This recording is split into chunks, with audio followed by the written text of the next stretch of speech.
She was just 7 years old, barefoot in the snow, her tiny hands trembling around a cardboard sign no one would read. Hundreds passed her by, cold faces, colder hearts, until a man in a black coat stepped from a luxury car, knelt beside her, and whispered 5 words that would change everything. "Wanna have dinner with us?" What he didn't know, what no one knew, was that saving her would uncover a secret so dark, so powerful, it had swallowed hundreds of children and left no trace behind. And now, by saving one, he had made himself the enemy of a billion-dollar empire built on silence. Stay with this story. Because once the truth begins to bleed through the snow, no one is safe. The city was cruel in winter. It didn't care for the shivering or the silent, nor did it slow for the forgotten souls pressed against brick walls and bus stop benches. On the corner of 48th and Holloway, wind shrieked like a warning, blowing snow into swirling chaos. Beneath the glow of a broken street lamp sat a girl, small, silent, barely visible in her layers of mismatched sweaters and an old coat 2 sizes too big. Her name was Lily. 7 years old, with tangled brown hair and eyes that had already seen too much. She pressed her knees to her chest, wrapping her arms tightly around them, hoping body heat would do what the wind wouldn't allow. Her lips were chapped. Her fingers, red and cracked, trembled every time she shifted position. A cardboard sign sat beside her, half buried in snow. The words, scribbled in a child's crooked scrawl, read, "Please help. I'm just cold." Passers-by bustled past, heads down, boots crunching. A few slowed, not to help, but to stare. Some looked ashamed and walked faster. One dropped a crumpled dollar into the coffee cup she'd placed in front of her. Lily didn't even look up. Her gaze was fixed on the steam drifting from the food truck parked across the street. She watched the people in line, saw the flicker of warm hands wrapping around paper cups, steam rising like ghosts of comfort. She hadn't eaten since yesterday morning. Across the street, behind the steamed windows of a black SUV, a man sat watching her. His name was Vincent Hale, CEO of Hale Industries, a tech conglomerate with offices spanning 5 continents. He was 45, handsome in that distant, impenetrable way power tends to polish a man. His jaw was lined with stress, his coat tailored to a life without want. But tonight, as his driver waited for the light to turn, Vincent's gaze was frozen on the tiny figure across the street. His assistant, Miranda, glanced up from her tablet. "Mr. Hale? We should be there in 4 minutes. Should I confirm your reservation?" He didn't respond. Miranda followed his line of sight. "She's been there for hours. I noticed her earlier on the way to the client meeting." Vincent still didn't speak. Then, abruptly, he reached for the door handle.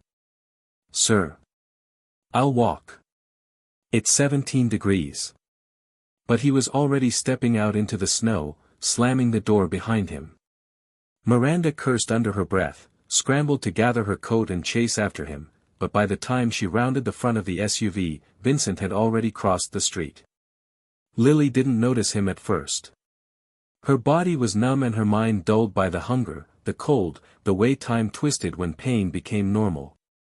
She only noticed the shadow when it blocked out the street lamp, and a deep voice spoke so softly it felt like a secret. "Wanna have dinner with us?" She looked up, startled. For a moment, she thought he'd spoken to someone else. Her eyes widened, and her fingers tightened around her knees. Vincent crouched, lowering himself to eye level. "I'm not here to scare you. I'm just offering a meal. You don't have to come. But if you're hungry." She nodded before he could finish. It was almost mechanical, like something inside her took over. Her body stood, but her mind trailed behind, too weak to fully catch up. Vincent removed his coat, black wool, lined in silk, and draped it over her shoulders. It swallowed her whole. She looked like a shadow wearing a mountain. Miranda finally caught up. "Mr. Hale, are you serious? She's coming with us." "Sir, you can't just pick up children off the street. We have reservations." Security will. He turned, voice firm. Then we cancel the reservation. Find another place. Somewhere with soup. Miranda hesitated, glanced at the girl, then at the sky as if looking for an answer. Fine, she muttered. But this is going in the PR report. Vincent smiled faintly. Good. The car ride was silent except for the occasional creak of the leather seats as Lily shifted beneath the oversized coat. She didn't speak. Didn't ask questions. She just stared at her fingers, fingers that were slowly beginning to feel again. They stopped at a small Italian place tucked into a side street, far from the gold-plated reservations of uptown Manhattan. The owner recognized Vincent immediately and ushered them in without question, clearly stunned. They were seated in a private corner, firelight flickering on brick walls. The waitress arrived with menus, but Vincent waved them off. Bring hot soup. Bread. Whatever's ready fastest. Lily didn't touch anything until the soup arrived, creamy tomato, thick and steaming in a wide white bowl. She sipped it first, just to test if it was real. Then she ate like someone afraid it might disappear. Vincent watched her, every movement of the spoon echoing louder than any word spoken. It wasn't until she looked up, cheeks flushed from warmth and full for the first time in days, that he asked, "What's your name?" She blinked. "Lily." He nodded. "Nice to meet you, Lily. I'm Vincent." She looked at him strangely. "Are you, rich?" He chuckled. "Yes. I guess I am. Why'd you stop?" The question lingered in the air like smoke. He stared at her for a long moment. "Because I saw you. And I couldn't keep walking." She nodded slowly, as if that made perfect sense. But just as Vincent reached for his wineglass, a sudden noise shattered the warmth, the restaurant door slammed open. A woman stood there, hair tangled, coat torn, eyes wide with panic. She scanned the room frantically. Then her gaze locked onto Lily. And Lily's bowl stopped midair. Her face went pale. "Mom," she whispered. The woman stumbled forward, tripping over chairs, pushing past waiters. "Lily." But as she reached the table and grabbed the child's arm, Vincent stood. The woman's eyes flicked to him. "Who the hell are you?" Lily looked up at him, terrified. Vincent didn't move. But his voice was calm, cold. "I'm the man who just fed your daughter because she was alone in the snow." The woman's expression twisted with something unreadable, anger, shame, fear. "I'm taking her home," she snapped, pulling Lily's hand. But Lily didn't stand. She didn't want to go. And Vincent saw it. He saw it plain as day. The restaurant had gone silent. Only the fireplace dared to speak now, its slow crackle hissing beneath the tension. Every pair of eyes watched the scene unfold from behind wine glasses and pasta plates. Vincent remained standing, his gaze locked onto the woman clutching Lily's arm. Her coat was soaked. Her lips cracked. But it wasn't the cold that had hollowed out her face, it was something deeper. "Let go," she said again, her voice firmer. Vincent didn't move. "She wasn't with anyone when I found her. She got lost. She wandered off." Her tone grew louder, more desperate. "You think I left her on the street?" "I think she's afraid to go with you," he said quietly. Lily hadn't said a word, but her grip on the edge of the table had tightened. She wasn't shaking anymore from cold, she was shaking from something else. The woman leaned in toward Vincent, breath heavy with something sour. "Who do you think you are? You think because you wear a suit and drive a nice car, you can judge me?" Vincent didn't blink. "What's your name?" She flinched slightly, caught off guard. "Sierra." "Are you her mother?" Sierra's mouth opened.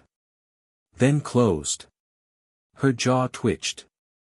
"I asked you a question," Vincent said, his voice dropping. Sierra exhaled slowly. "Foster." I was her foster placement until 2 weeks ago. Then she ran off. I've been looking for her since. Lily's head snapped toward her. Liar. Vincent looked at the girl. Is that true, Lily? Lily stared down at the soup, shoulders hunched.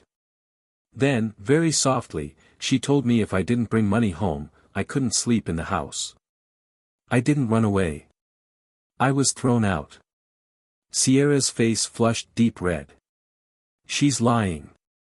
She's just a kid. They make stuff up. That's what they do. Vincent's eyes narrowed. You sent her out to beg? She's not your business, Sierra snapped. He stepped between them. She is now. That was when Miranda stepped in, phone in hand. The police are on their way, she said evenly. You should probably stay until they arrive. For clarification. Sierra's face crumbled into panic. No. No, you can't. You don't understand. I didn't have a choice. They cut my stipend. I couldn't keep her fed. It wasn't supposed to be like this. Vincent's jaw tightened. You don't throw a child onto the street because the system failed you. The front door opened again, and cold air swept through. 2 uniformed officers stepped inside, scanning the restaurant. Miranda waved them over. Sierra took 1 step back. Then another. Her eyes flicked to the exit. Don't run, Vincent said sharply. But she was already pushing through the crowd, knocking over chairs and dishes. One of the officers gave chase, disappearing into the snowy street. The other officer approached Lily gently, kneeling beside her. You okay, sweetheart? Lily nodded. But her eyes were wide, frozen with a kind of fear that didn't leave quickly. The officer turned to Vincent. You found her?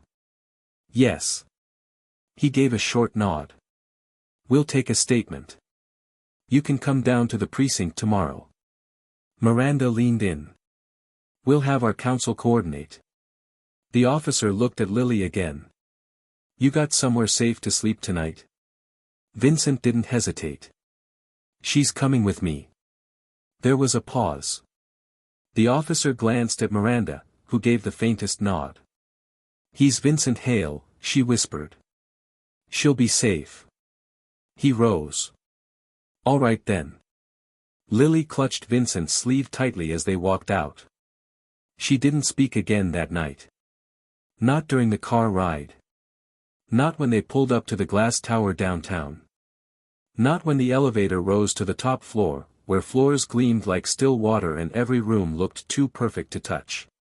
Vincent showed her the guest bedroom, more luxurious than any hotel, with a view of the city skyline, and said softly, if you wake up and need anything, my room's just down the hall.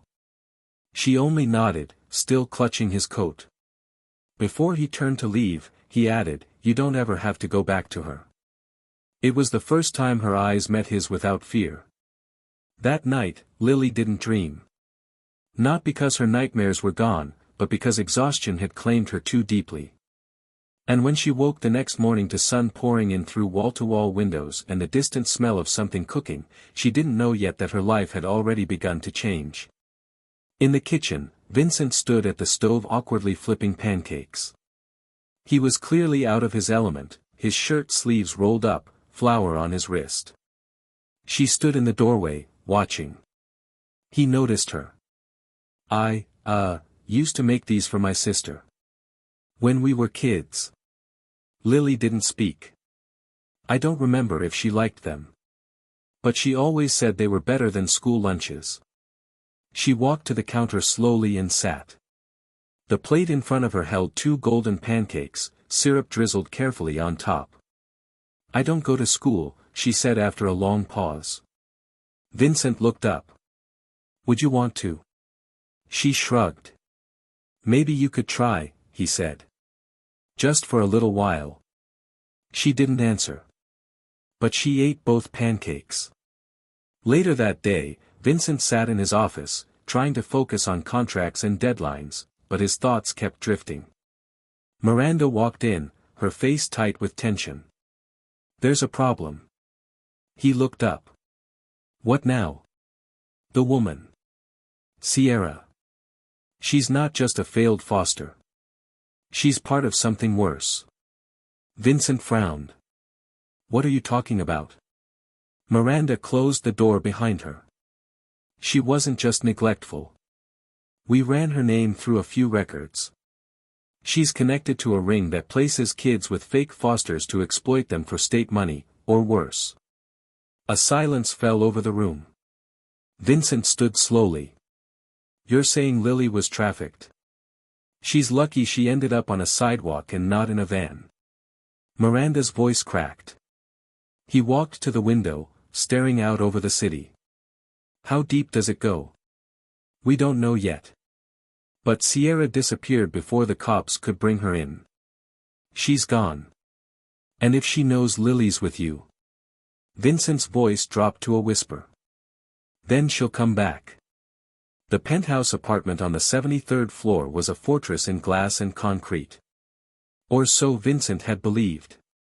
But as the sun began to fall behind the skyline and the corners of the rooms deepened into shadow, he started to notice how exposed it all was. Windows that once felt liberating now felt vulnerable. Even with the security detail stationed in the lobby, with cameras mounted in the hall, something about it didn't feel safe enough, not anymore. Especially not with Lily sleeping down the hall. She had adjusted to the silence quickly, as if it were a sound she'd always known but forgotten. No sirens, no shouting. No coins rattling in cups. Her first night in the guest bed, she'd slept like someone afraid to move, lying still as stone. The next morning, Vincent had found her standing barefoot on the balcony, arms crossed against the wind, just staring at the city like it might vanish if she blinked. He didn't interrupt her. By that afternoon, he'd brought in a child psychologist, Dr. Dana Havers, gray-haired, sharp-eyed, and warm without being soft. She sat with Lily in the lounge, cross-legged on the rug, while Vincent observed from the hallway. No mirrors. No tricks. Just voices drifting through a cracked door. "Do you feel safe here?" Dana asked gently. Lily nodded. "Do you trust Mr. Hale?" Another nod. This one slower. "Do you know what trust means?" There was a pause. Then Lily said, "It means you don't have to hide food under your pillow." Dana blinked. "Is that something you had to do before?" Lily didn't answer. After the session, Dana pulled Vincent aside. "She's resilient. But she's watching everything. Every movement. Every silence. She hasn't stopped measuring the exits." "Can she stay?" he asked. Dana studied him. "Are you prepared for what that means?" Vincent didn't answer. "Not directly." "If she doesn't stay, where does she go?" Dana said nothing. That was answer enough. That night, Vincent found himself staring at a framed photo on his desk. A young woman, laughing, arms around a man that looked like a younger version of himself. His sister. Eliza. Gone 8 years now. Car crash. Fast rain, sharp curve, the kind of accident that left too much behind and not enough to bury. Lily reminded him of her, something about the eyes. Not in appearance, but in the way they carried silence like a secret. Eliza had known what it was to be invisible, too. They both had, once. But Vincent had clawed his way out. Eliza never got the chance. He wasn't going to let Lily disappear. 2 nights later, it started. The first sign came just after midnight. Vincent was up late reading reports when one of his security staff, Mason, ex-Navy, always alert, called in from the building's front desk. "Sir," he said quietly through the earpiece, "someone tried to enter the elevator using a stolen access badge. A cleaner's ID." Vincent stood. "Where is she now?" "Gone." As soon as the lockout triggered, she bolted. No facial match on the cameras. Too fast. Vincent's voice dropped. Check every angle. Find her. And increase detail on this floor. Already done. But Vincent's gut said it wasn't over. And he was right. 3 days passed without incident. Lily began to open up, just a little, asked questions, explored the shelves in the study, started leaving her bedroom door open at night. She never asked for toys or gadgets or even books. But she watched everything. Not with wonder, just awareness. On the 4th evening, Vincent returned from a board meeting to find her sitting on the floor in front of the balcony glass, tracing shapes in the condensation with her finger. "There's a man on the roof across the street," she said, without turning around. Vincent stiffened. "What did you see?" She pointed. "There." He was watching. But he moved away. He crossed the room and looked. A service rooftop. Dark. Empty now. Vincent didn't speak. He dialed Mason. Thermal scanned the building across Holloway. Now. On it. Minutes passed. Then Mason replied, "One heat signature. Ventilation cover recently shifted." "He's gone," but he was there. Vincent stared out at the shadows between rooftops. She'd come back. Sierra. Not for redemption. Not for Lily. But for what Lily knew. Vincent made the call that night. "Detective Voss," he said as soon as the man answered. "She's circling again." Voss was an old-school type, thick accent, leather coat in every season, and a face that looked like it had been carved by bad weather and worse choices. But he was the lead on the case now, and the one person Vincent trusted outside his own walls. "You're sure it's her?" Voss asked. "She's already tried once to reach the floor. She won't stop until she gets her hands back on that girl, or silences her." Voss grunted. "She's running scared. That foster ring she's part of. We think it's connected to something bigger. Child laundering. Private placements into illegal labor overseas. She knows we're close. What happens if she gets desperate?" Vincent asked quietly. "You've got security. Keep her close. I want a name." Voss paused. "What?" "The network. Give me the name of the person she reports to. The one at the top." "We don't have that." "Find it." There was silence. "You're not in this business, Hale," Voss said eventually. "Don't act like you are." Vincent's voice dropped. "This isn't business." He hung up. Later that night, Lily stood at the edge of Vincent's study. She'd changed into the soft blue hoodie Miranda had picked out for her, her small hands barely poking through the sleeves.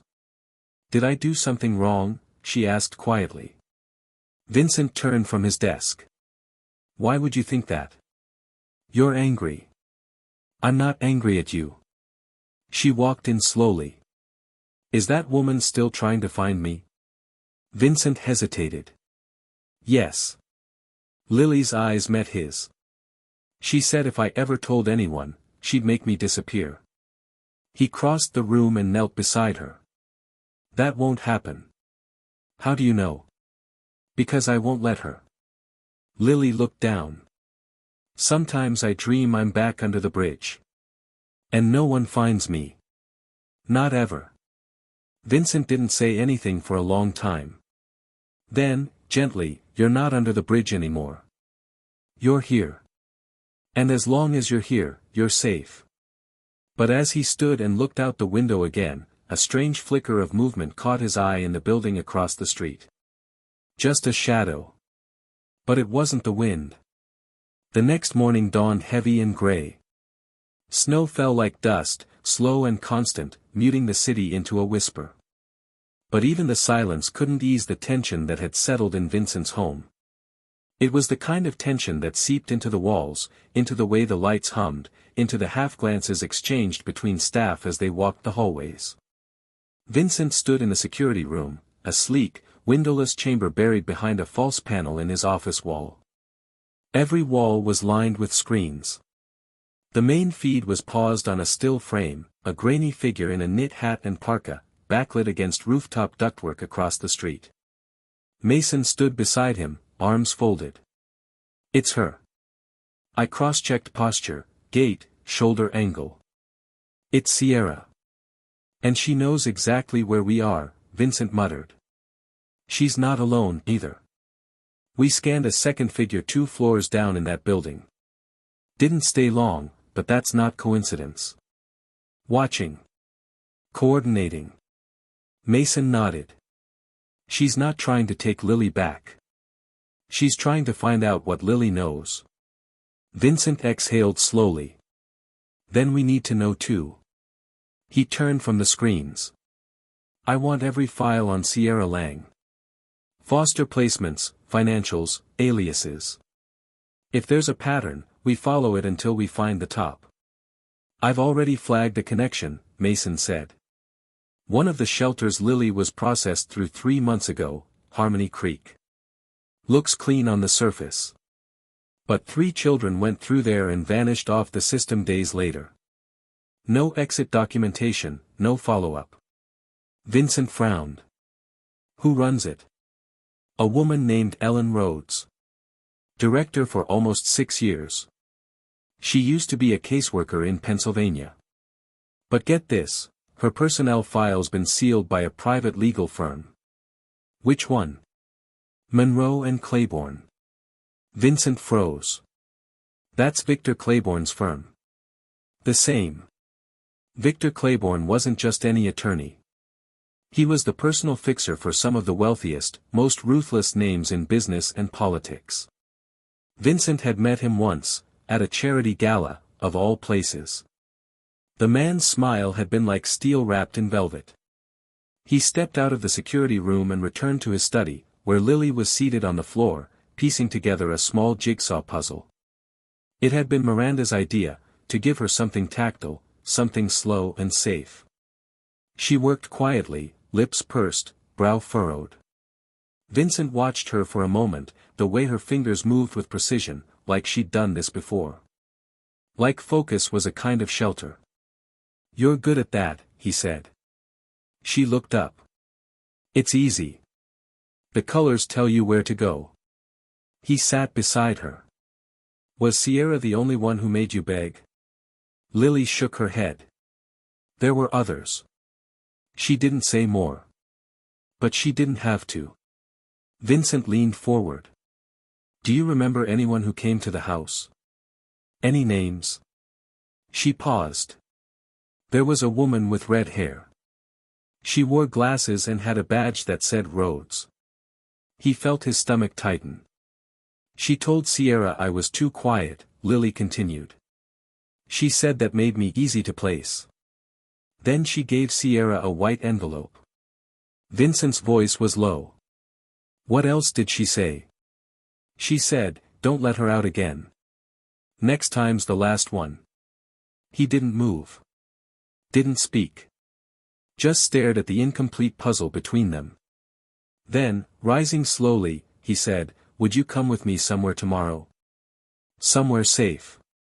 Just to talk. She hesitated. Will you be there? Every minute.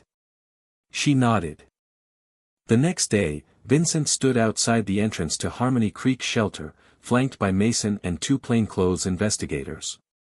The building was modest, red brick, a blue awning, a playground behind a high fence. To the public eye, it was ordinary. Forgettable. That was the danger. Inside, the front desk clerk blinked when she saw who walked in. Mr. Hale. What can I help you with? Vincent smiled coolly. I'd like to speak with Ellen Rhodes. I don't think she's. She is, he interrupted. Behind him, Mason stepped forward. We're not leaving. Within minutes, Ellen Rhodes appeared, moving quickly down the hallway in a blazer and pencil skirt, heels clicking sharply. Her face was carefully composed, eyebrows arched, lips drawn in a neutral smile, but Vincent saw the flicker in her eyes when she spotted Lily waiting behind them, clutching Miranda's hand. You shouldn't be here, Ellen said flatly. Vincent stepped forward. You met this girl 3 months ago.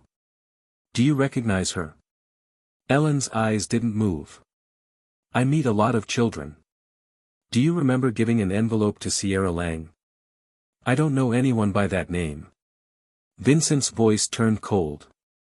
You told her the girl was easy to place. That next time was the last one. Ellen looked between them, slowly losing her mask. I think you should leave. You have no jurisdiction here. Mason stepped up, badge out. We do now. Ellen took a step back. That's when Lily spoke. You said I had the kind of eyes that don't ask questions, she said softly. You said I'd travel easy. The entire room went still. Vincent turned. Lily's voice hadn't wavered.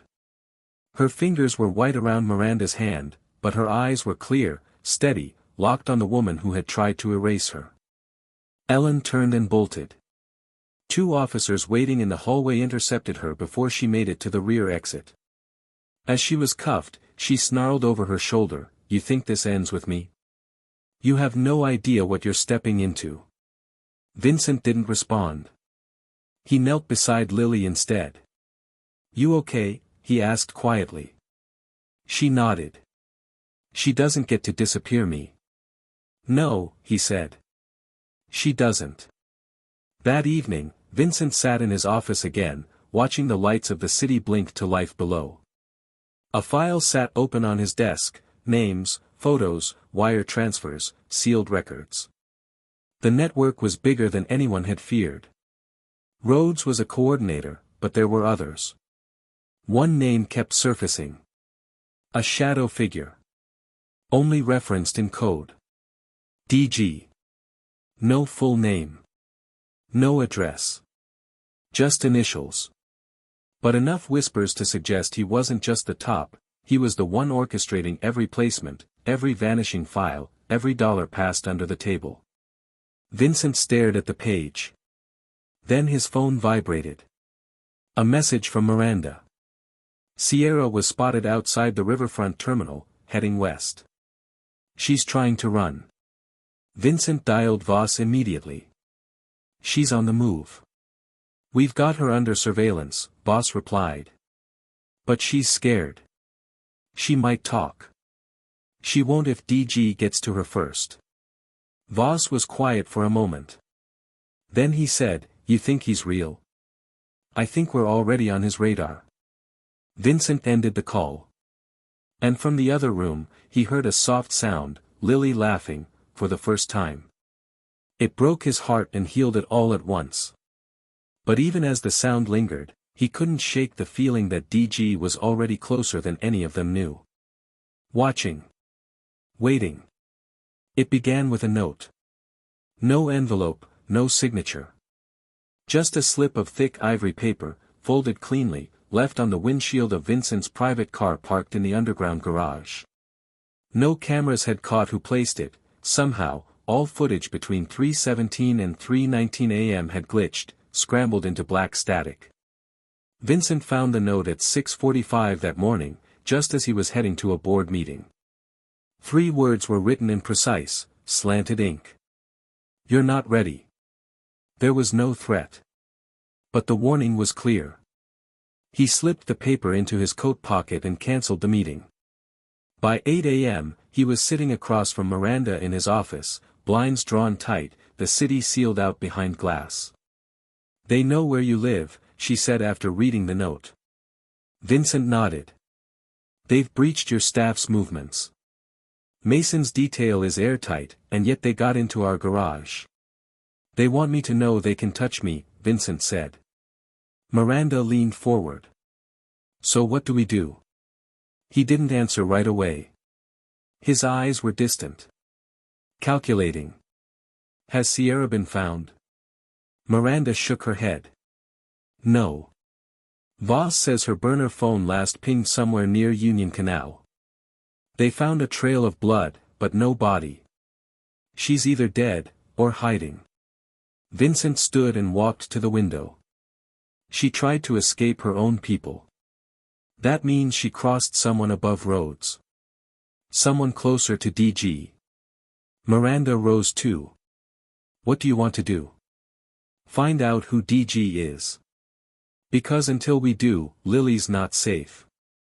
That evening, Lily was quiet. Not withdrawn, just reflective, like she was trying to rearrange the pieces of her life into a shape that made sense. She sat on the balcony wrapped in a soft gray blanket, her feet pulled up on the chair, watching the snowfall drift between the buildings. Vincent stepped outside with 2 mugs of cocoa. I don't like marshmallows, she said without looking up. Already guessed that, he replied, handing her the mug. She took it. Held it in both hands. After a long pause, she asked, why are they trying to find me? If they already got what they wanted. Vincent crouched beside her. Because you saw something. And they're afraid you'll remember more. I already do. He looked up at her. What? She lowered the cup slightly. I didn't want to say before. I thought maybe it would stop if I just stayed quiet. You can tell me anything. She nodded. There was a man who came to Sierra's once. I only saw him once. But I remember his voice. He talked funny, like he wasn't from around here. And his hands were covered in rings. Vincent's pulse quickened. Did you hear his name? Lily hesitated. Then she whispered, she called him something. Not his name. Just letters. D something. DG? She nodded slowly. I only saw him for a minute. But I remember he looked at me and said. No light in that one. She'll ship easy. Vincent felt bile rise in his throat. That's the man I need to find, he said. Lily's hands tightened around her mug. If you find him, will he stop trying to find me? I promise. She looked up at him then, and something passed between them, something that couldn't be explained in words. Not trust, not hope, something stronger. Like the beginning of belief. 3 nights later, Detective Voss called. We got a hit, he said, voice gravelly over the line. Burned building out in Riverhaven. Warehouse registered under an offshore shell. Belongs to a charity front tied to Rhodes's old caseload. Vincent didn't speak. Inside, Voss continued, we found evidence of transport staging. Kids. Dozens, probably more. It had been cleared recently, but they missed a ledger. Partial names. Drop dates. One more thing. What? A receipt. For wire transfers. Sent monthly. Recipient, DG Logistics. Vincent's eyes narrowed. Where? That's the strange part. It's not a corporation. Not an address. It's a person. Names registered under a trust fund in Luxembourg. Alias only, Dorian Graves. Silence. Sound familiar? Voss asked. Vincent was already walking to his bookshelf. He pulled down an old finance journal, one of the first major issues he'd been published in, back when he was just clawing his way into the industry. He flipped to the back pages. Contributor bios. There, in faded ink. Dorian Graves, investment specialist, Global Transient Holdings. Vincent muttered, I've seen that name. Everyone in finance has, Voss said. But nobody knows him. He doesn't appear in photos. No verified residence. He's a ghost with a bank account. Or a predator with a bank vault. I'm putting pressure on his financials. But be careful. Men like this, when cornered, they don't fold. They burn. Vincent hung up. That night, a file landed on his desk, courtesy of a retired Interpol contact Mason had quietly activated. Inside were redacted documents, blacked-out ledgers, shipping manifests, and one grainy photo. It was dated 5 years ago, in Brussels. A gala. Blurry background. But there he was. Dorian Graves. His face wasn't visible, turned just slightly, but the rings on his hand were unmistakable. And standing beside him. Vincent froze. Victor Claiborne. The lawyer. The man who had sealed Ellen Rhodes's past. Suddenly, the pieces aligned. Claiborne wasn't protecting the network. He was part of it. Vincent reached for the phone, but it was already vibrating. Unknown number. He answered. A deep, slow voice spoke on the other end. Mr. Hale, it said. You've done well. But you've wandered too far. Vincent didn't reply. The voice continued, calm and chilling. She's not yours. Return the girl, and we let you keep the life you've built. Vincent's hand tightened around the phone. You're going to prison. A low chuckle. I don't go to prison. I build them. Then the line went dead. Vincent stared at the screen. And from the hallway, Lily's voice called softly. Vincent. He stepped out quickly. She was standing in the hall, pale, barefoot, her eyes wide with fear. There's someone outside my window, she whispered. He didn't hesitate. He sprinted past her and into the guest room, yanking the curtains open. Nothing. But there, on the outside ledge, was another note. Pinned to the glass with a magnetic clasp. Return what isn't yours. Or next time, it's the window. Vincent didn't sleep. Instead, he sat in the dim glow of his study, staring at the folded paper that had been pinned to Lily's window just hours before. The words were neat, calm, deliberate, handwritten in the same slanted ink as the previous note. Return what isn't yours. Or next time, it's the window. He turned it over again and again, searching for a signature, a smudge, a fingerprint, anything. But the paper was clean. Just like the message had been delivered, surgically, precisely, with zero trace.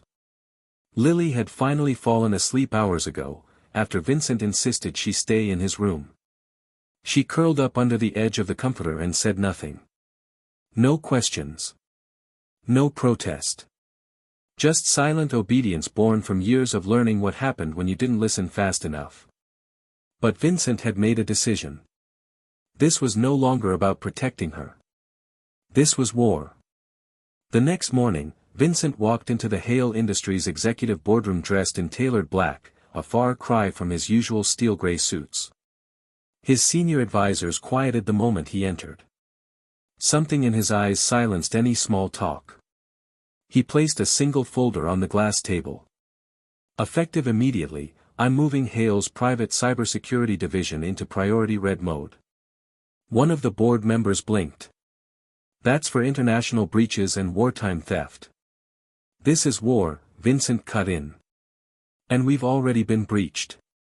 Someone accessed the security cameras in my private residence without tripping our countermeasures. That means someone with insider-level clearance, or a backdoor built by someone we've paid. A tense silence followed. Who's the target? His COO asked, voice low. Vincent's gaze didn't waver. A man named Dorian Graves. The name didn't spark recognition in the room, but one person flinched, Lance Drummond, their chief compliance officer. Barely noticeable. A twitch of the jaw. A flicker in the eye. Vincent noticed. He turned to Miranda. I want everything we've ever funded with Monroe and Claiborne. Every contract. Every invoice. Every non-disclosure. If they're connected to Graves, we burn every bridge and trace it to the source. She nodded. Also, Vincent added, I want a complete re-evaluation of our charitable arms. If $1 has passed through a shell to a front for this trafficking ring, I want to know whose name signed off. You're talking about tearing apart your own legacy, someone said. Vincent's eyes darkened. Then let it burn. Meanwhile, in a quiet office across town, Detective Voss sat staring at a crime scene photo. Sierra Lang's body had been found, face down in a drainage canal, throat slashed so cleanly it almost looked like surgery. There were no fingerprints, no witnesses, no tire tracks. But there was one thing. A small ivory card, tucked inside her coat pocket. Your silence was your value. You should have kept it. DG. Voss dialed Vincent immediately. She's dead, he said. Sierra. Executed and dumped. Vincent closed his eyes. I'm sorry. That's not why I called. The message left on her body, it means Graves is cleaning house. You're not chasing shadows anymore. He knows you're coming. Then we're doing something right. Wrong, Voss said. It means you're now a target. So is that girl. Vincent was already walking out of his study. Let him come. No, listen to me. Voss's voice dropped. We think we found the name behind Dorian Graves' alias. Vincent stopped. Say that again. Dorian Graves is a cover. But the financial routing led us through an old Monaco trust account, used to launder defense contract bribes years ago. And guess whose name it was tied to? Who? There was a pause. Then Voss said, Daniel Godfrey. Vincent felt the breath leave his lungs. Daniel Godfrey. A former senator. Billionaire. Disgraced in a scandal and then vanished, no charges ever filed, no conviction. Just silence. And then, gone. As if he'd never existed. Godfrey disappeared 10 years ago, Vincent said. Exactly, Voss replied. Right when the foster trafficking networks began their exponential rise. Vincent's mind raced. If he's alive, he has billions in offshore accounts and a web of influence I can't see. Voss exhaled. And you've just kicked that hornet's nest with both boots. That night, Vincent took Lily out of the city. No convoy. No security detail. Just him, a single car, and Miranda in the passenger seat. They drove 3 hours north to a lakeside cabin, one of Vincent's lesser-known properties, buried deep in the pines. No digital trail. No paper lease. It was bought in cash under an alias 15 years ago, when Vincent had first come into real wealth and needed a place to disappear. Lily stared out the window most of the drive. She didn't ask where they were going. But once they pulled up to the cabin, she whispered, "It smells like wood and rain." Vincent smiled. That's because it's real. Not glass and chrome and city steel. Inside, the cabin was warm and small. A single fireplace. 2 bedrooms. A loft filled with books. Vincent lit the fire and made tea, while Miranda set up a temporary router for secure communications. By the time the moon rose over the trees, Lily had fallen asleep again, this time, not in a fortress of wealth, but in a place that felt, in some strange way, like it belonged to her. Vincent sat in the living room beside the fire, watching the logs crackle. Miranda handed him a folder. "What's this?" he asked. "Claiborne's Inner Circle. Offshore investors. One of them matches Godfrey's financial signature. The money flows through Malta, then Belize, then vanishes into a trust under the name Auro Holdings. That's where he hides." "Auro," Vincent murmured. "Like the serpent. The one that eats itself." She nodded. "And guess who sits on Auro's board?" Quietly. Behind the scenes. Vincent didn't answer. Miranda said, "Lance Drummond. Your compliance officer." Vincent looked at the fire for a long moment. Then, quietly, "We flush him out." The next morning, Vincent returned to the city alone. He walked into his office with calm precision, greeted everyone as usual, nodded to Drummond in the hallway. Then, as the boardroom door closed behind them, he locked it. Drummond raised an eyebrow. "Something wrong?" Vincent placed a single document in front of him. Drummond scanned it. His jaw clenched. "That's private corporate information." "No," Vincent said. It's a confession waiting for your signature. Tying you to Graves. To Godfrey. To the trafficking ring you've been laundering money for under the cloak of Hale's own donations. Drummond laughed once. You've got nothing. Vincent stepped closer. You're wrong. He slid over a USB drive. Your personal hard drive. Every transfer. Every shell company. Every contact between you and Monroe and Claiborne. Drummond froze. Then, slowly, his expression cracked. You don't know what you're up against, he whispered. You think Godfrey is just another criminal? He owns senators. Judges. He doesn't lose. Vincent leaned in. Then I guess I'm about to do something historic. Drummond lunged for the drive. Vincent grabbed his wrist. Security burst in seconds later and dragged Drummond out. But just before they reached the elevator, he looked back and said one last thing. You've sealed her fate. You'll never get to him in time. Vincent watched the doors close. Then he picked up the phone. Voss, he said. We're going after Godfrey. And across the city, behind mirrored glass and velvet curtains, a man with silver hair, 10 rings, and eyes like polished coal watched Vincent's face appear on a screen. He smiled. Not with fear. With interest.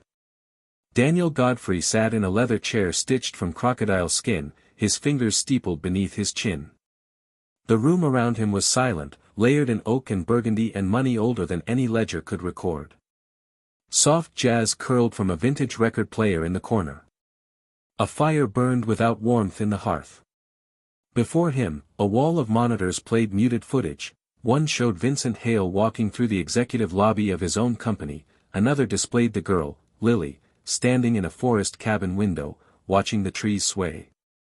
Godfrey leaned back. The girl should have been erased, he murmured. And now she's become a beacon. A voice from the corner spoke. She doesn't know enough. Godfrey turned to the shadow. That's the problem. She remembers the wrong kind of thing. Not dates, not details. But faces. Voices. Tone. She remembers what fear smells like. That kind of memory is poison. It spreads. The shadow remained still. Godfrey tapped the armrest. Contact Claiborne. Tell him his cleanup has failed. It's time for extraction. What about Hale? Godfrey smiled faintly. Vincent Hale thinks this is a crusade. He thinks truth can shake mountains.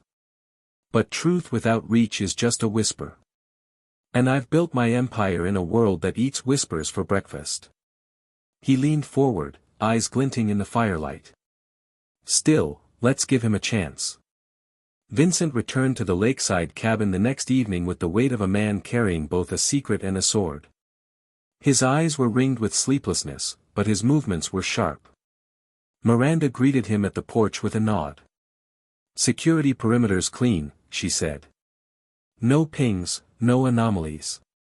And Lily? In the loft. Reading. I don't think she knows how much she remembers. But it's surfacing. Vincent nodded. That's what I'm afraid of. They stepped inside. The moment Lily saw him, she rose from the couch with that quiet swiftness that always startled him. Not dramatic.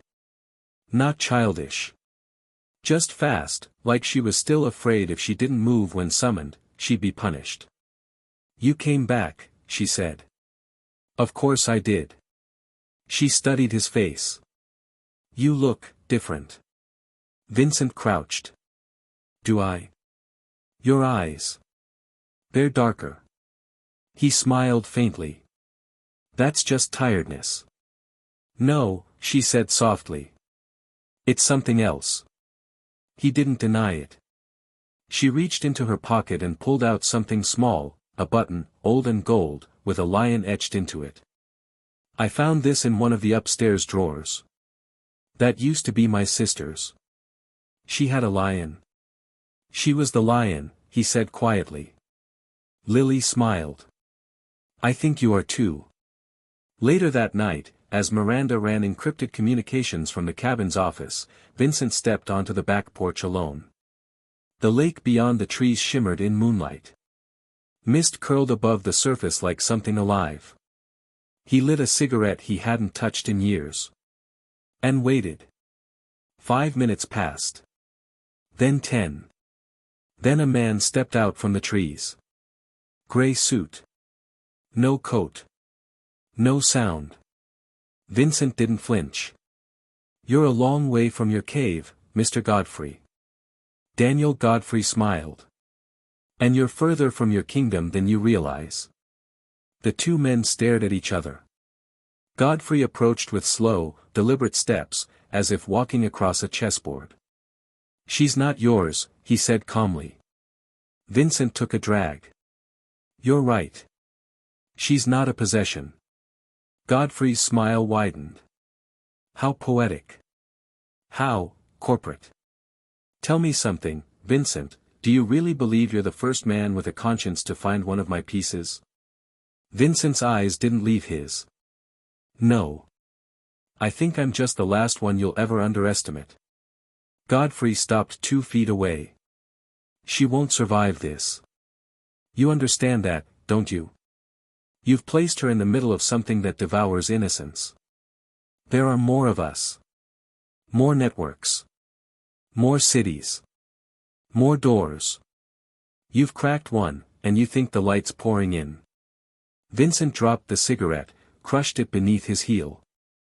Then maybe I'll burn the whole house down. Godfrey's smile faded. Be careful, he said softly. Some houses were built on bodies. And they scream when they fall. He turned to leave. Vincent called out, why the initials? Why DG? Godfrey paused. Then, over his shoulder, because my name opens too many doors. And I prefer the sound of locks. He disappeared into the woods. The next morning, Lily woke from a dream she didn't understand.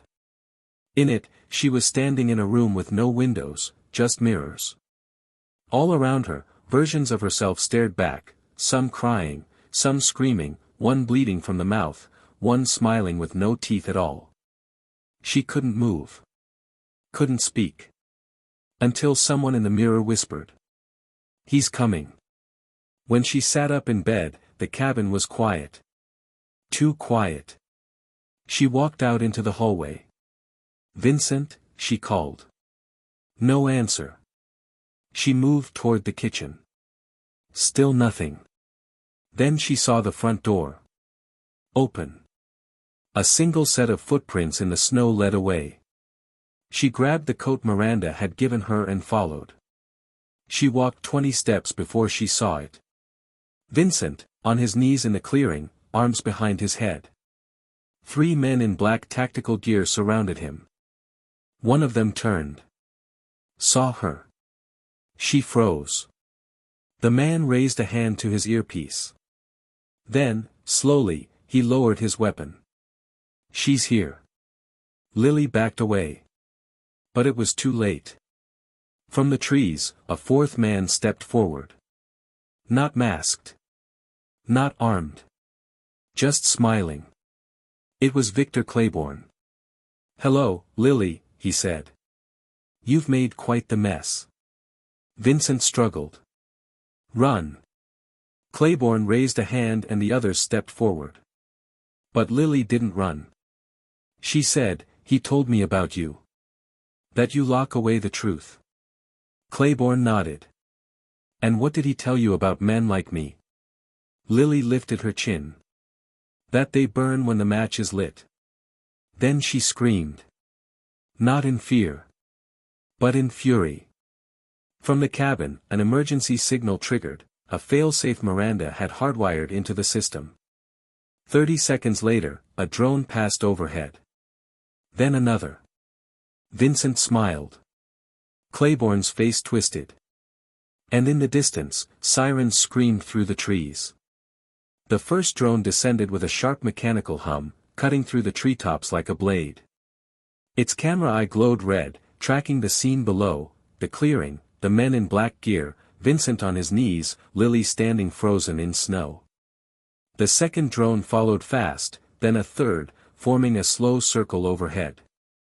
Their floodlights snapped on, spilling white fire across the forest floor. Claiborne stepped back, eyes narrowing. "Who did you call?" he barked. Vincent's smile was blood in the snow. "You really thought I'd come up here without teeth?" The men around him shifted.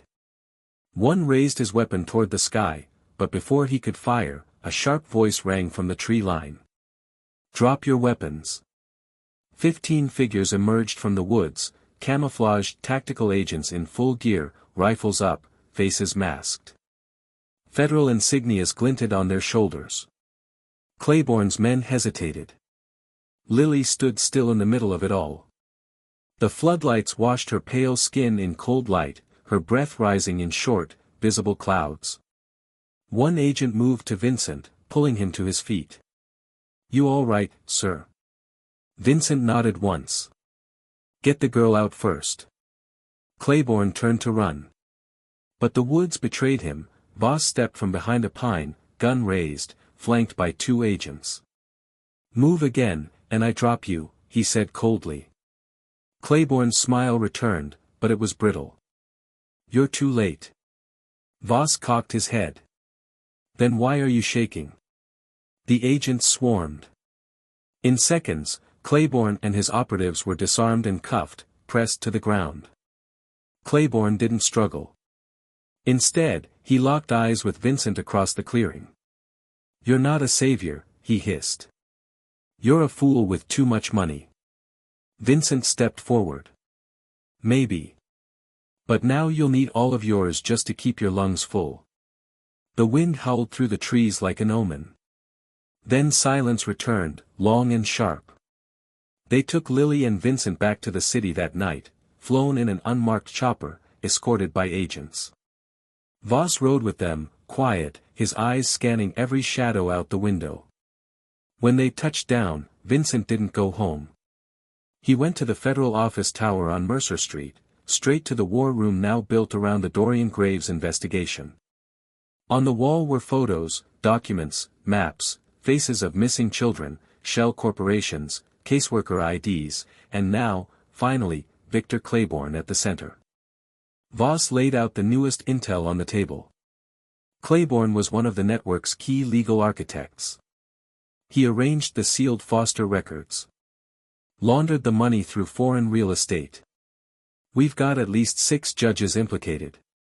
Probably more." Vincent didn't speak. "He talked," Voss said after a pause. "Not everything. But enough." Said Godfrey's next move was already in play. "What does that mean?"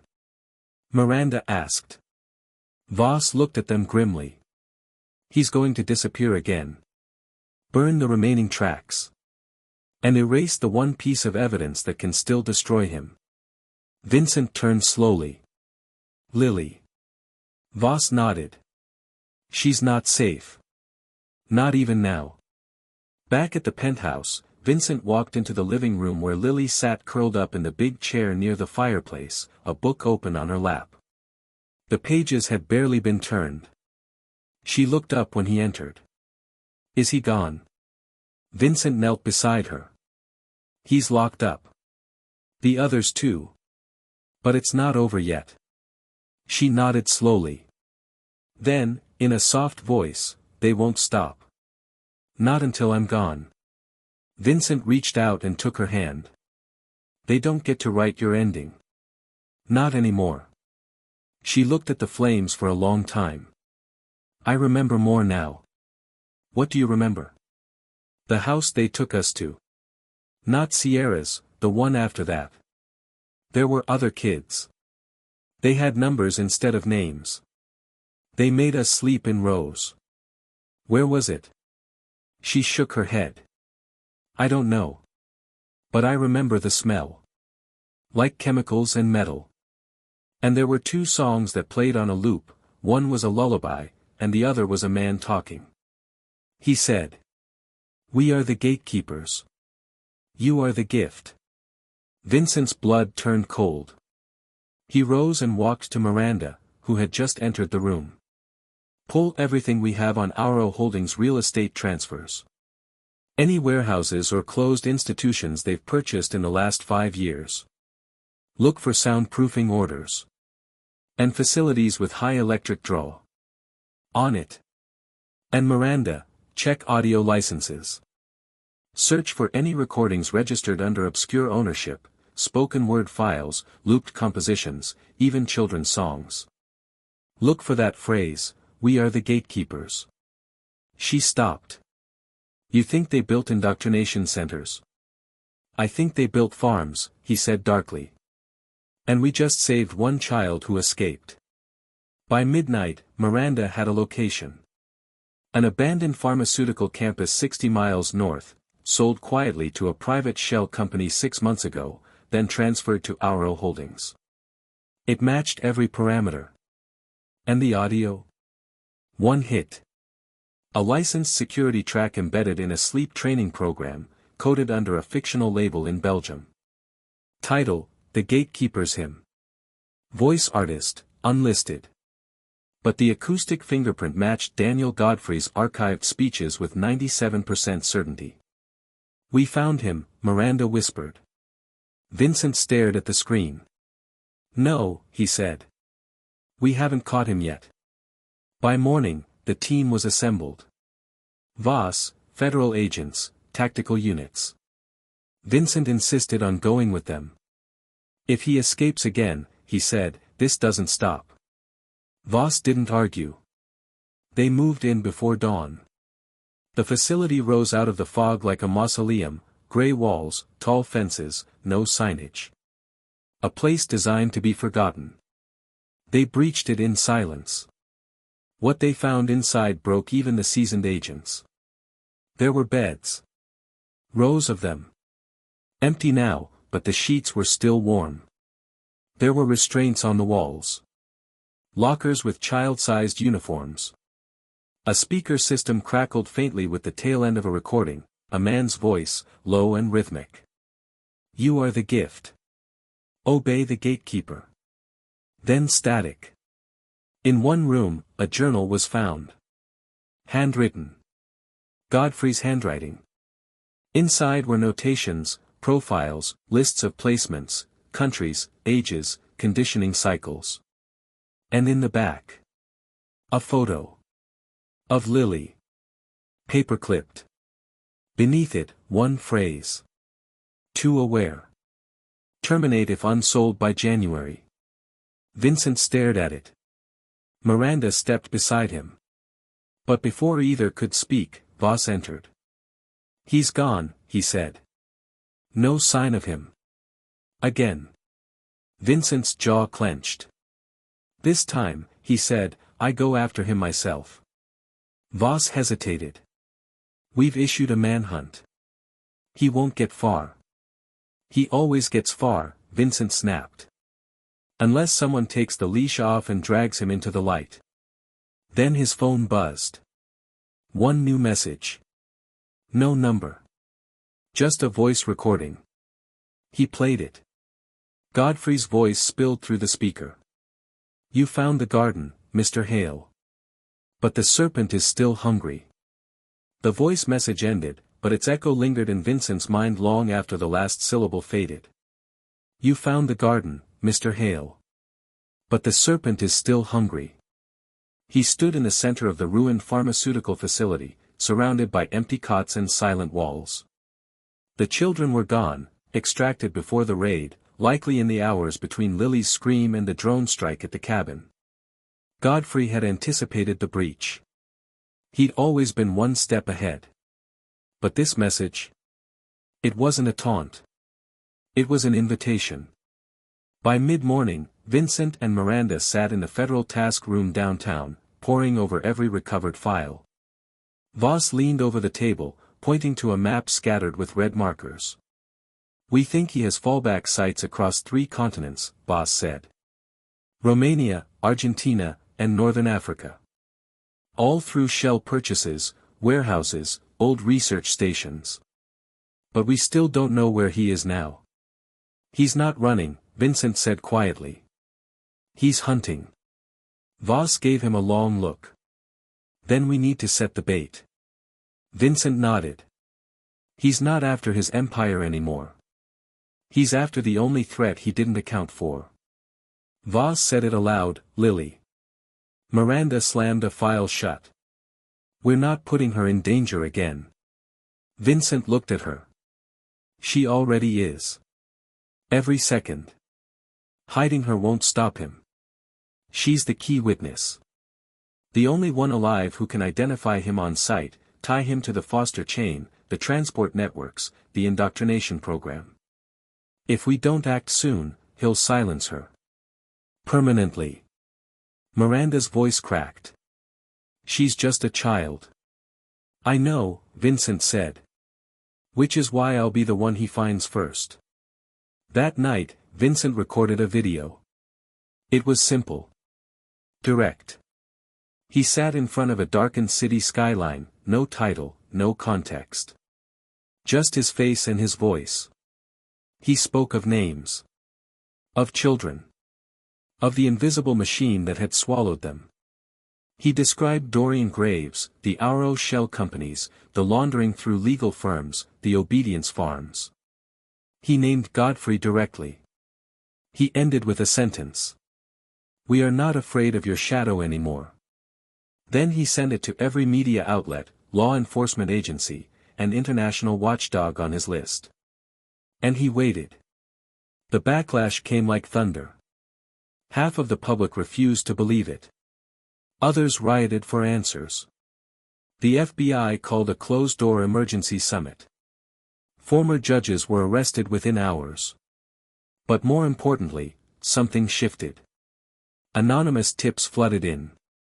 One came from a private pilot, claiming he'd flown an unregistered passenger to a decommissioned airfield in Iceland just 4 days ago. The passenger matched Godfrey's description.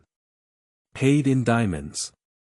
Another tip came from a cleaning contractor in Prague, who found a destroyed passport and an encrypted flash drive hidden behind a wall vent, linked to Graves' logistics shell.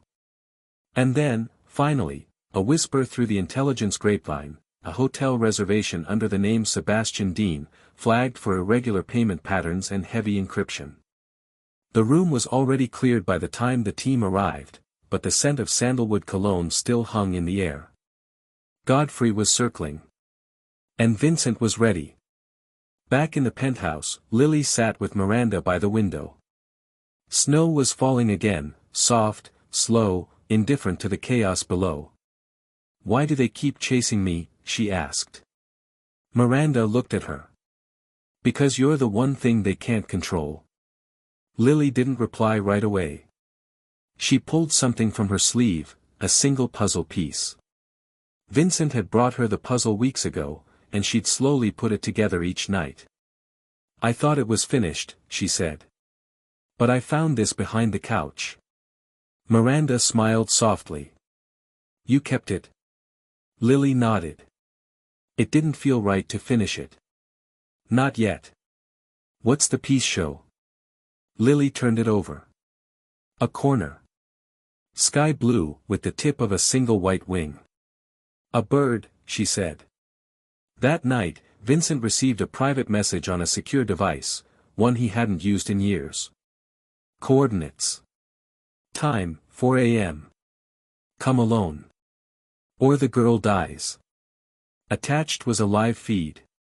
It showed a child, blonde, terrified, gagged. Not Lily. Someone else. Maybe 9 years old. Godfrey hadn't gone into hiding. He was building a stage. At 3:45 a.m., Vincent arrived at the coordinates, an abandoned train terminal in the industrial outskirts of the city. Fog curled through broken glass windows. Rats scurried along rusted tracks. He walked slowly, hands raised, coat open to show he wasn't armed. A spotlight clicked on. And there he was. Godfrey. Standing at the far end of the platform in a black wool coat, surrounded by 3 men. Beside him, the girl from the video, bound and shaking. You're late, Godfrey said. I'm here, Vincent replied. Let her go. Godfrey motioned, and the girl was shoved to the ground. Do you know what I hate most about this country, Mr. Hale? Godfrey asked, walking forward. The arrogance. The belief that morality is stronger than hunger. That decency can stand against money. He stopped a few feet away. But you've become something interesting. I admire that. A man who steps out of the sky to rescue a child in the snow. Vincent stared at him. You mistake mercy for weakness. Godfrey smiled. No. I mistake you for a man with limits. Vincent's voice lowered. You came here to make a choice. So make it. Behind them, the night cracked, dozens of hidden federal agents, drones, and sharp-eyed snipers waited for the signal. Voss had coordinated the takedown. Miranda was watching from HQ, Lily safe inside a hidden panic room lined with steel. Godfrey glanced up. He knew. He always had. You think this is where the story ends? He asked. This is just where yours ends. Mine doesn't have a finish. And then, he reached into his coat. Not for a weapon. But for a phone. He clicked a single button. Vincent's own phone buzzed in his pocket. A new message. Say goodbye to the girl. Vincent moved before thinking. Lunged. Tackled Godfrey to the concrete just as the snipers fired. Chaos erupted. One of Godfrey's men went down instantly, another bolted into the terminal and was chased. The girl was dragged away to safety by an agent. But Godfrey didn't resist. He lay beneath Vincent, smiling through the blood on his lip.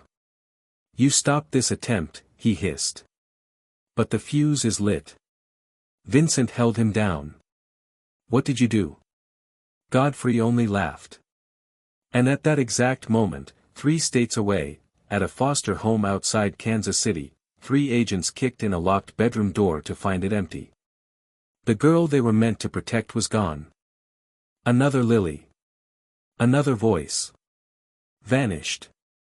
Daniel Godfrey sat in a steel chair, his wrists chained to a table bolted to the floor. The room was small, windowless, and silent but for the faint hum of fluorescent lights. His suit was gone. His shoes, too. They'd taken his rings, his watch, even his glasses. But not his voice. You've already lost, he said calmly to the agents behind the one-way glass. Voss leaned closer to the microphone. Where is she? Godfrey smiled. Which one? In another room, Vincent stared at the live feed with dead eyes. His knuckles were white against the table. The sting of the night's failure was fresh, but not final. The girl taken in Kansas City, her name was Olivia. 9 years old. Scheduled to be moved into federal protection the following day. Godfrey's network had snatched her hours before. The message was clear, he'd built something that could outlive him. But Vincent hadn't come this far to let monsters inherit the world. Miranda stepped into the room. Interpol just picked up a lead in Tangier. A warehouse matching Auro Holdings' asset list. We're moving teams now. Vincent didn't look away from the screen. How long until Godfrey breaks?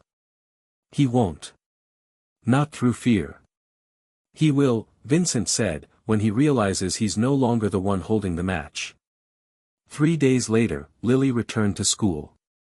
It wasn't just any school, it was a small, private program for trauma-exposed children, funded anonymously through the Hale Foundation. No uniforms, no bells. Just art, music, safety, and silence when needed. She stood at the edge of the playground in a soft blue sweater, watching the other kids play tag across the grass. A small girl approached her, brown curls, 2 missing teeth. "Wanna play?" Lily hesitated. Then nodded. They ran off into the sunlight, arms out, laughter pealing like bells. Vincent watched from the car, parked just outside the gate. He didn't need to be near her anymore. Not all the time. She was learning how to breathe again. To exist without fear. But part of him would never stop watching. Not because she was weak. Because she was the light. That night, Vincent returned to the holding cell. Godfrey looked up as the door opened. His face was pale now. The silence had begun to wear on him. Isolation was louder than interrogation. Vincent sat across from him. "You look tired," Godfrey said. "You look mortal," Vincent replied. Godfrey leaned forward. "You've won nothing. There are others. Dozens. Hundreds. This system doesn't die with me." "No," Vincent agreed. "It dies with the silence. And I've already broken that." He slid a tablet across the table. On the screen, a live international broadcast. A panel of former victims, whistleblowers, and federal officials outlining the entire Arrow operation, names, documents, testimonies. It was everywhere now. Unstoppable. A full task force had been authorized. Countries were cooperating. Children were being found. Godfrey stared. "I told you," Vincent said. "You can burn files, erase footprints, by silence. But you can't erase what she remembers." "You think the world cares about memory?" "I think the world cares about a child shivering in the snow," Vincent whispered. "And I think the world's finally looking." He stood. "This is your legacy," he said. "Not the empires. Not the money. Just a girl who survived you." Godfrey didn't respond. As the door shut behind Vincent, the lights in the room dimmed automatically. For the first time in his life, Godfrey looked small. Alone. And forgotten. Months passed. The Arrow network collapsed in fragments, like glass kicked from a skyscraper. Claiborne turned state's witness. 27 people were arrested within the first month. By year's end, over 400 children had been located, many of them hidden across borders, with identities scrubbed and souls bent. And Lily? She grew. She smiled more now. Asked questions. Laughed at bad jokes. Wrote stories in her school journal, all beginning the same way. Once, there was a girl who lived outside the warmth, but one night, someone gave her a coat. One afternoon, as autumn folded into winter, she walked into Vincent's office carrying a piece of paper. "I wrote this for you," she said. He took it gently. It was a drawing. Him. Her. A snowstorm. A golden coat. At the bottom, in careful, crooked handwriting. "Thank you for seeing me." Vincent said nothing for a long time. Then, quietly, "Thank you for letting me." She hugged him. No fear. No flinch. Just warmth. That night, as the first flakes of snow began to fall outside the penthouse window, Lily stood watching the lights of the city flicker on. She was 7 years old. But she had already learned something most people never would. That monsters live in silence. And heroes don't always come with capes. Sometimes, they wear suits and carry scars. And sometimes, all it takes to change a life is asking a girl in the cold, "Wanna have dinner with us?"